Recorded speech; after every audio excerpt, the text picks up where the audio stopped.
It's him! I see him! The Batman Arkham series has gone from strength to strength since it originally arrived on Xbox 360 as Arkham Asylum. We enjoyed Arkham City even more, and we're very much looking forward to Arkham Knight. Arkham Origins was a little bit of a letdown, having left Rocksteady for a brief period to allow them to concentrate on the next-gen version. It didn't really bring any new ideas, and that was the key issue. This game, Arkham Origins Blackgate, originally released on handhelds, also suffers from some of that same problem, a lack of new ideas. The one new idea it does have is to move Batman from its 3D origins into a more 2.5D Metroidvania style. And that's actually pretty smart. Yeah, you know, the Metroidvania sort of aspect to this was first sort of seen in Asylum. You know, you had the ability to walk around and go back to areas with your new powers, and they've sort of explored this in this 2.5D world.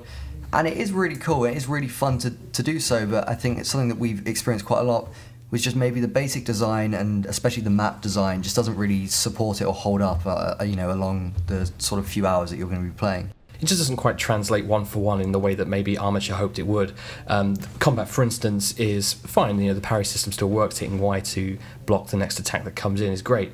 Except, whereas in a 3D environment you can kind of direct yourself a little bit around, there's a bit more room to jump Batman around and dodge attacks. In a 2D environment with a side-on camera that's fixed, you don't have that kind of room to maneuver, so you'll find yourself kind of having to beat off about 15 guys and just mashing Y, kind of dodging multiple attacks at once, and it doesn't seem like a situation where they thought, oh, we should just have everyone attack at once, that makes more sense. It seems more like a bug that they didn't quite iron out, and it can just get incredibly infuriating, particularly against enemies with knives or shock sticks. Yeah, totally. I mean, how did you find the boss battles? Because I think that's sort of where mechanics are either made or broken, you know. Sure. It was actually quite nice with the boss battles that at the very least there was some degree of a new perspective thrown in. So boss battles that take place against Black Mask, the Joker and Penguin, who are the three bosses have kind of taken advantage of a run in Blackgate prison to take over different sections of the area.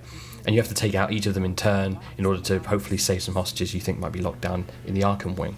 But each of those boss battles has a different element. Now, the Penguin one I found particularly infuriating because it uses stealth as its main mechanic. You have to try and hide from the Penguin and his goons and try and sneak up on him and take him out. Trouble is, again, fixed camera 2D perspective, the traditional kind of hiding up on gargoyles thing doesn't work as well. You don't have that sense of depth, you don't have the movement to keep going around. You just basically sit and wait for ages, and it's a bit dull. It just slows down the game to a really boring level, which isn't very enjoyable. Joker battle is a bit more interesting. You're sort of throwing yourself back and forth around a kind of circular environment. Have it chasing around in a circle and he's constantly running away from you, so that's kind of fun at least. And then with the Black Mask, it's more of a hunting kind of situation. You're trying to track him down, sneak up on him, but it's more of a one-on-one, so actually, again, not too bad.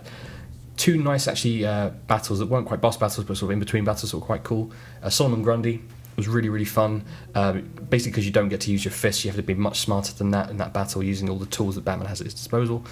And the other one wasn't too bad was Bronze Tiger, which is basically just a straight up fist fight, but at least it was a kind of more focused, more controlled fist fight with a bit more variety, and that worked out quite well. Okay, so I mean, overall, we're approaching the summer drought time period. You know, Blackgate's just launched on Xbox Live Arcade.